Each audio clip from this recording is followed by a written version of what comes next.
আসসালামু আলাইকুম রহমতুল্লাহি ওয়া বারাকাতুহু। আজকে আমার সামনে একটি সুমিটোমো Z1C মেশিন আছে।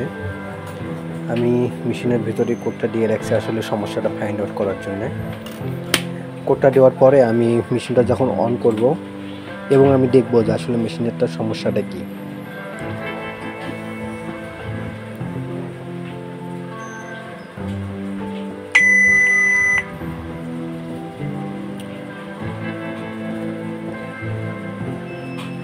মেশিনটা অন হওয়ার পরে আমার রাইট সাইড থেকে কোডটা ডিসপ্লেতে আসতেছে, বাট লেফট সাইডে কোড দেওয়া সত্ত্বেও কোড কিন্তু আমার লেফট সাইড থেকে কোড কিন্তু ডিসপ্লেতে আসতেছে না। এক্স্যাক্টলি মেশিনের এটাই সমস্যা, কোড না আসার কারণে মেশিনটা জোড়া নিচ্ছে না। সো আমরা এখন এটি সার্ভিস করে দেখব, মানে সার্ভিস করবো আর কি, তারপরে কি অবস্থা হয়। যদি আমরা পুশ বাটন অন করি তাহলে কিন্তু ওটা কোডটাকে টেনে নিয়ে আসতেছে, বাট এটা কিন্তু আমার ইয়েতে হবে না, মানে জোড়া হবে না। কিন্তু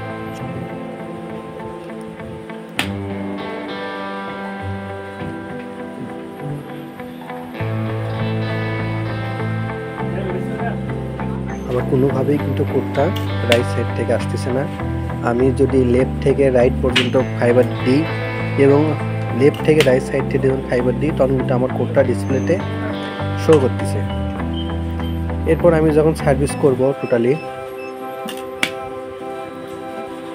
এই তো আলহামদুলিল্লাহ সার্ভিস করার পরে আমার কিন্তু কোড কিন্তু দুই পাশে শো করতেছে এবং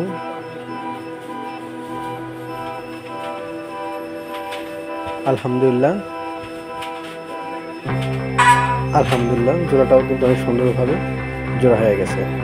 বাট আমি আর কিছু সেটিংগুলো এখন একটু চেক করে দেখব যে আসলে সব কিছু ঠিক আছে কিনা, এবং নেক্সট টাইম ফাইনাল চেক করে তারপরে আমি ক্লায়েন্টকে ডেলিভারি দেবো।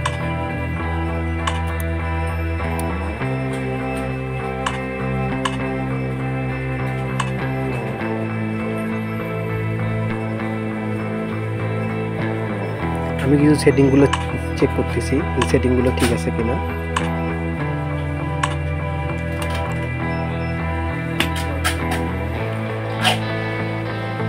ফাইনালি আমি আরেকবার চেক করার জন্য আমি কোড দিয়েছি।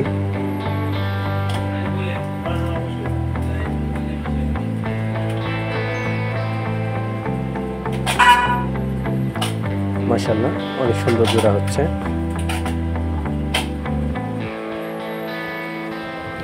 আর মেশিনটার একটু ব্যাক সাইডের একটু দেখালাম।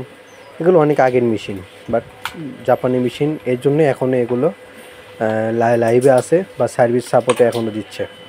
থ্যাংক ইউ সবাইকে ভিডিওটি দেখার জন্যে।